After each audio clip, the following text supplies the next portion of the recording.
You're listening to Audiology. Support our work on Patreon and be sure to submit your requests for topics in the comments below. In July 1954, Diem began his journey in politics when he was selected to be the Prime Minister of the state of Vietnam by Bao Dai, the former emperor who was then the head of state. This was a pivotal time for Vietnam, as the country was divided into North and South by the 17th parallel after the French were defeated in Dien Bien Phu, with the understanding from the Geneva Conference that this division was just a temporary step until national elections could unite the country in 1956. However, Diem and Bao Dai quickly found themselves at odds, even though Bao Dai hoped Diem's leadership might draw American support. The tension between them escalated when Diem pushed for a referendum in October 1955 to decide if South Vietnam should break away to become a republic. Despite the referendum's questionable integrity, Diem declared victory and named himself president of the now independent Republic of Vietnam, effectively sidelining the planned reunification elections by arguing that the state of Vietnam wasn't bound by the Geneva Accords. What followed was Diem consolidating power in a manner that was both autocratic and nepotistic. A constitution was crafted to give him broad powers, and dissent was crushed brutally, with thousands jailed or killed and elections manipulated. Control was kept tightly in the family, with Diem's brothers and their spouses playing key roles, and army promotions were handed out based on religion and allegiance rather than ability.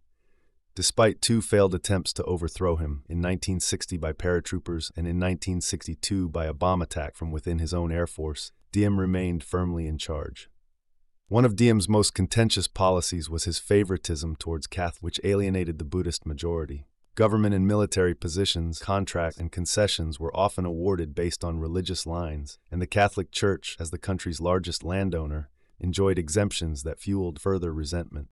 This dissatisfaction boiled over in the summer of 1963, when the government's oppressive stance towards Buddhists sparked public outrage, leading to a tragic incident where 9 Buddhists lost their lives during a protest on Vesak, Buddha's birthday.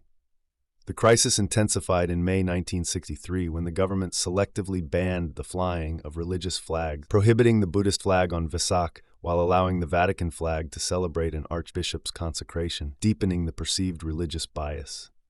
Government forces' violent response to peaceful protests further alienated the population. Matters reached a tipping point following a brutal crackdown on Buddhist pagodas by News Special Forces on the 21st of August, which resulted in hundreds of monks being arrested and an estimated death toll in the hundreds. This act of aggression galvanized the army against Diem, particularly after the Kennedy administration signaled openness to a change in leadership. This backdrop of political unrest, religious discrimination, and violent oppression set the stage for intensified coup plots against Diem, leading to a shifting power dynamic in South Vietnam. On the 1st of November at 1:30 in the afternoon, Generals Dương Văn Minh and Truong Van Don, who were important military leaders in Vietnam, initiated a rebellion against President Ngô Đình Diệm. They meticulously planned to block any officers loyal to Diem from intervening. Diem was unaware that General Dinh, expected to be loyal and who had control over the troops surrounding Saigon, had actually joined the rebels. Another of Diem's trusted generals, Hun Van Cao, who led forces in the Mekong Delta, was also circumvented in their plans. Nhu, Diem's brother, attempted to counter this by scheming a fake rebellion to bolster their family's rule, unknowingly involving Dinh, who was already betraying them. The rebels gained a crucial advantage by reassigning military units to ensure they surrounded the capital, preventing Cao from coming to Diem's defense as he had previously. Minh and Don cleverly lured key officers to a meeting and surprised them with the announcement of the coup, with most agreeing to join. The coup unfolded quickly, with key locations in Saigon being taken over and the routes into the city being sealed off. Only the Presidential Guard remained to defend Diem's palace. The rebels hesitated to attack the palace immediately, hoping Diem would step down peacefully, but he refused. Eventually, an assault led to the fall of the palace. In the early hours following the coup, Diem agreed to surrender. The coup leaders had originally intended to allow Diem and Nhu to leave the country. Lucien Canin, a liaison from the United States, revealed that most officers desired an honorable retirement for Diem.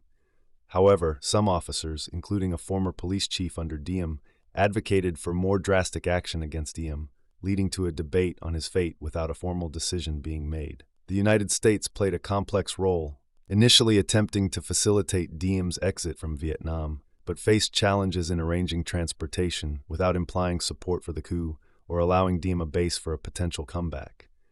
Despite these efforts, plans for Diem and Ngu's safe departure fell through. After surrendering, Diem reached out to the United States ambassador, Henry Cabot Lodge Jr., for assistance, but received a non-committal response. Lodge's aide later revealed that Lodge had indirectly facilitated Diem's capture by the generals. Questions linger about alternative actions the United States could have taken, highlighting the tense and uncertain atmosphere surrounding the coup. This event marked a pivotal moment in Vietnam's history, with international implications, as it underscored the complexities and challenges of foreign involvement and the harsh realities of political power struggle.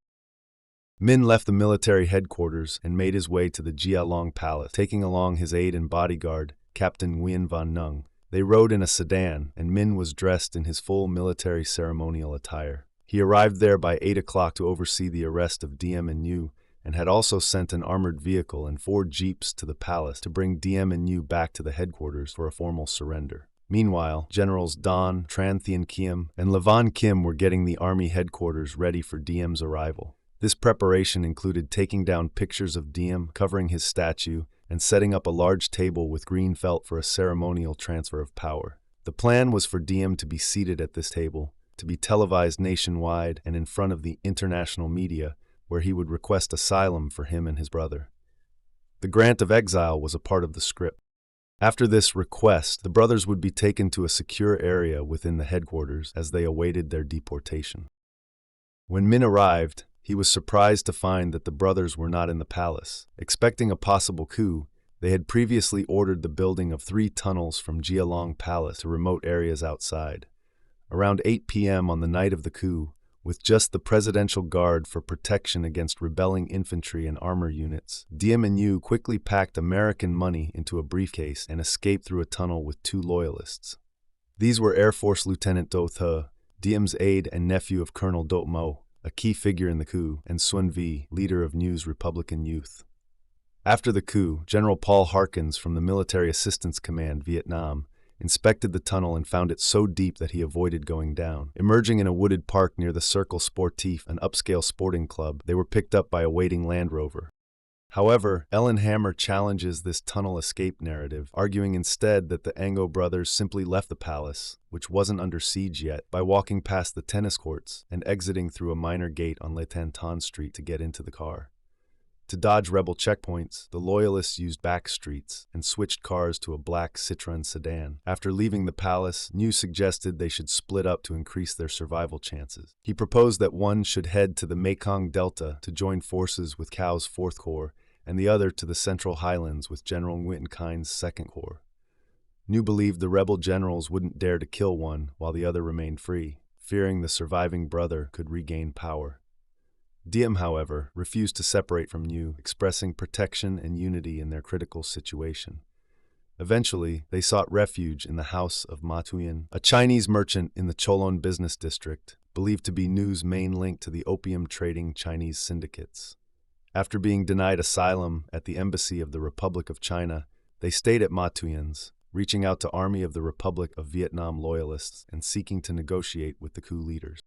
Unbeknownst to both the rebels and the Presidential Guard, the brothers had a direct phone line to the palace in Ma Tuyen's house, making the insurgents think they were still inside Gia Long.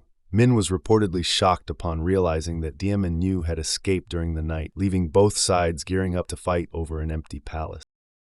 Minh had his forces search through the usual places frequented by the Ngo family, and it was during this search that Colonel Pham Ngoc Thao received information from a captured guard. This information led him to believe that the brothers had fled through underground tunnels to find sanctuary in Cholon. His supervisor, Hiem, assigned him the task of tracking down Diem, but emphasized the importance of keeping him alive. When Thao arrived at Ma Tuyen's residence, he made a call to his superiors. It was during this call that Diem and Nhu, overhearing the conversation, made their escape with the help of Lieutenant Thu to St. Francis Xavier's Church, a place with which they were familiar. Tragically, Thu would die in a plane crash just a few months later. His diary, discovered in 1970, revealed Diem's poignant last words before leaving Ma Tuyen's residence, expressing his indifference towards his own life, but his desire for Nguyen Khanh to seek retribution in his memory. Fast forward to All Souls' Day. After the morning mass and the departure of the congregation, The Ngô brothers, dressed in dark gray suits, walked through the church's peaceful courtyard and into St. Francis Xavier's church, where they prayed and received communion. It's believed they were betrayed by a traitor as they made their way to the church. Shortly after their moment of prayer, at just after 10 o'clock, military vehicles, including an armored carrier and jeeps, arrived at the church. Despite having previously convinced Diệm to surrender with promises of protection from his uncle Domo and others, later expressed in his diary regret, blaming himself for leading the brothers to their end. General Mai Hu Xuân led a convoy that included Colonels Nguyen Văn Quan and Dung Ok Lam, among others, to take charge of a significant operation. Colonel Quan was second in command to Minh, while Colonel Lam held the position of commander of the civil guard. Colonel Lam decided to join the coup once it became clear it was likely to succeed. Two more officers, Major Dung Hieu Nghia and Captain Nung, who was Minh's personal bodyguard, were also part of this convoy. During this operation, Diệm requested a stop at the palace so he could collect some personal belongings for his exile.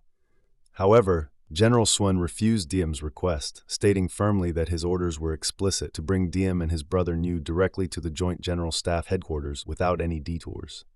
When Nhu saw they were to be transported in an armored personal carrier, he couldn't hide his disdain, questioning, "You use such a vehicle to drive the president?" trying to underscore what he perceived as a disrespect. In response, Lam tried to reassure them that the armored vehicle was for their own safety, while Xuân explained it was chosen to protect them from possible attack by extremists. In a further act of control, Xuân ordered that Diệm and Nhu have their hands tied behind their backs before they were forcefully put into the carrier. At one point, an officer even suggested shooting Nhu, but Xuân rejected this proposal. After they were arrested, Nung and Nghia joined the brothers inside an armored personnel carrier, and the group set off towards Tan Son Nhut Airport. There is a reported moment before their journey to the church began, where Minh seemed to signal Nung with a two-finger gesture, which many believed was a command to execute both brothers. During the return trip, the convoy made a stop at a railroad crossing, and it was here that the brothers met their tragic end. An official inquiry led by Don revealed that Nghia shot the brothers at very close range with a semi-automatic weapon, and Nhung then showered them with bullets and furiously stabbed their bodies multiple times with a knife. Nghia shared his recollection of the events during their ride back to the military headquarters. He explained, "On our way back to the Joint General Staff headquarters, Diệm was quiet, but Nhu and the captain, Nhung, started hurling insults at one another. It is unclear who initiated the exchange. The insults became more heated. The captain had already disliked Nhu, and now his emotions got the better of him." Nghia recounted that as they approached a train crossing, Nhung attacked Nhu with a bayonet, stabbing him over and over, perhaps 15 or 20 times. Still enraged, he then shot Diệm in the head with his revolver. After that, he shot Nhu in the head too as he lay there twitching on the floor. Throughout this brutal act, neither Diệm nor Nhu could defend themselves. Their hands were tied. When the bodies arrived at Junior General Staff headquarters, the reaction among the generals was one of shock and distress. Despite their disdain for Nhu, they had a certain respect for Diệm. The sorrow was evident, with one general breaking down in tears and Colonel Nguyen Văn Quan, an aide to Minh, collapsing onto a table in dismay. General Dean openly admitted, "I couldn't sleep that night," highlighting the depth of their disturbance. General Don emphasized that their grief was genuine, stressing that there had been a sincere intention to offer Diệm safe exile. He blamed Nhu for persuading Diệm to decline this offer. Lodge later remarked on the negative influence of Nhu on Diệm, describing Nhu as the evil genius in Diệm life. In a confused aftermath, Don had a general announce to journalists that the Ngô brothers had died accidentally. A significant confrontation occurred when Don asked Minh about the brothers' deaths, to which Minh responded indifferently. This conversation was interrupted by Xuân, who, unaware of Don's presence, entered and announced, "Mission accomplished." The complex circumstances of their death became a topic of international speculation. On November 2, 1963, the Central Intelligence Agency informed the White House of the alleged suicides, adding to a narrative filled with unclear and contradictory reports. President Kennedy's reaction to the news the next morning was one of shock and dismay, a reaction shared by those close to him, despite his attempts at rationalizing the situation. Kennedy reflected on the events with regret and sorrow, particularly troubled by the authorization of actions that might have encouraged coup. Despite differing views within his administration, Kennedy felt a personal and moral disturbance over the brothers' deaths. Skeptical of the suicide narrative, Kennedy and others soon learned the true nature of Diệm and Nhu's demise. Lucien Conin's interaction with Minh revealed an inconsistently told story of the brothers' death, ultimately leading to the exposure of their assassination through photographic evidence. The images, which showed the brothers bound, bloodied, and dressed as priests, contradicted official claims of suicide, igniting international scrutiny. The distribution of these telling photographs around the globe, including one notably featured in Time magazine with a caption highlighting the improbability of suicide, laid bare the truth of the matter.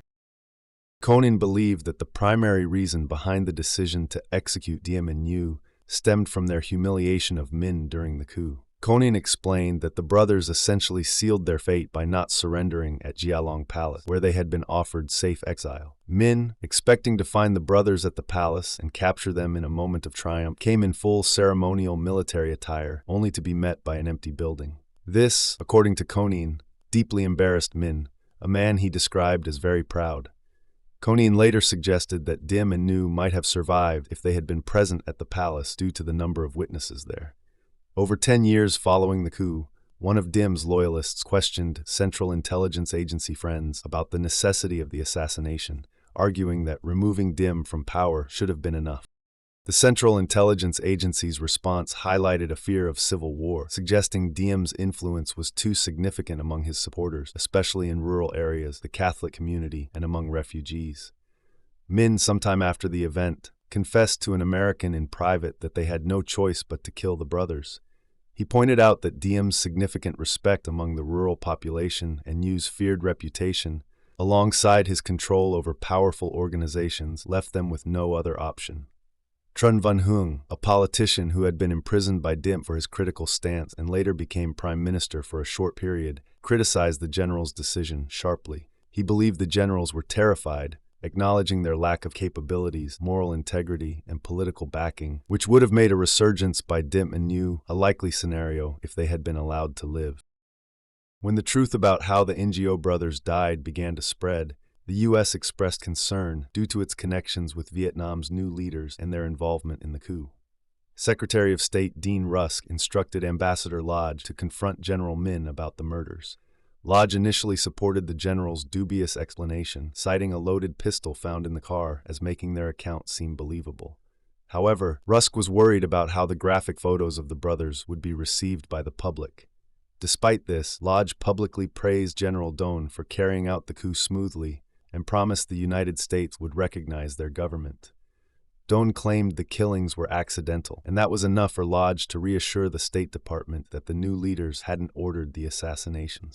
In a later meeting, Minh and Dong stuck to their story, but the United States' reaction was mixed. Some, like Assistant Secretary of State W. Averell Harriman, were deeply shocked and suggested the death might have been a tragic mistake, possibly provoked by Nhu himself. Rufus Phillips, closely involved with one of Nhu's programs, was personally devastated, seeing the murders as a significant blow to South Vietnam's future leadership. Historian Howard Jones pointed out that the lack of public mourning for the Ngo brothers indicated how much they were disliked. The assassinations led to internal conflicts among the coup leaders and tarnished the new regime's image internationally. This shift revealed to the United States and the world that changing leaders in Saigon didn't necessarily mean progress. Criticism of the murders also fueled distrust and rivalry within the new Vietnamese government. General Dong and Khan voiced their opposition to the killings, highlighting the deep divisions and struggles for power within the regime, complicating its establishment. The blame for the assassinations was widely attributed to Minh. Conin was convinced, based on reliable sources, that Minh was behind the orders. William Colby, who led the Central Intelligence Agency's Far East Division, agreed. Dong was certain it was Minh's doing, asserting firmly that General Dương Văn Minh was solely responsible. Lodge suspected Xuân had a hand in it too, suggesting that even if Xuân didn't personally commit the murders, he must have ordered them. After Thieu became president, Minh shifted the blame onto him. In 1971, Minh argued that Thieu's hesitation and delay in attacking Jialong Palace with his 5th Division contributed to the deaths. There were reports that Dong pressured Thieu to act faster that night, questioning his delay and offering additional troops for the assault, promising a promotion to general after seizing the palace. Thieu strongly refuted these claims, insisting that Minh was solely to blame, a charge Minh never publicly contested. During Richard Nixon's presidency, there was an American probe into whether the United States had a role in the assassinations. Nixon, who had been defeated by Kennedy in the 1960 presidential election and held a grudge, ordered E. Howard Hunt to conduct the investigation. Nixon believed Kennedy might have secretly sanctioned the killings, but the inquiry found no evidence of such orders. Thanks for watching. Share your thoughts in the comments and subscribe for more content.